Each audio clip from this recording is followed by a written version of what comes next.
સૌપ્રથમ આપણે Swift chat application open કરીશું. સ્વિફ્ટ ચેટ એપ્લિકેશન ઓપન કર્યા બાદ તેમાં પહેલું ઓપ્શન અહીં જે બતાવે છે વિડીયોમાં ક્ષમતા, તેના પર ક્લિક કરીશું. આ ક્ષમતા પર ક્લિક કર્યા બાદ નીચે ડાબી બાજુ 4 ટપકા દેખાય છે, ત્યાં ક્લિક કરીશું અને તેમાં હોમ મેનુ પર આપણે ક્લિક કરીશું.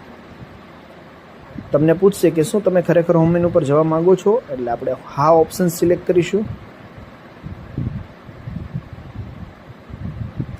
હા ઓપ્શન સિલેક્ટ કર્યા બાદ વિદ્યાર્થીના ગુણ દાખલ કરો એ ઓપ્શન્સ ઉપર આપણે સિલેક્ટ કરીશું.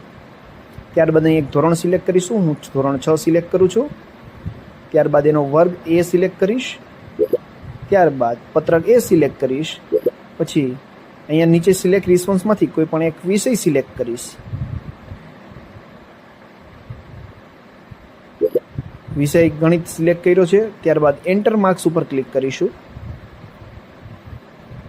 એન્ટર માર્ક્સમાં અહીંયા નીચે જઈશ એટલે ગણિતની મને એલો બધી બતાવે છે એ સિલેક્ટ કરી મારે જેટલી રાખવી હોય, ઓછામાં ઓછી 10 અને વધુમાં વધુ 20 આપણે લર્નિંગ આઉટકમ સિલેક્ટ કરી નીચે સેવ આપવાનું છે.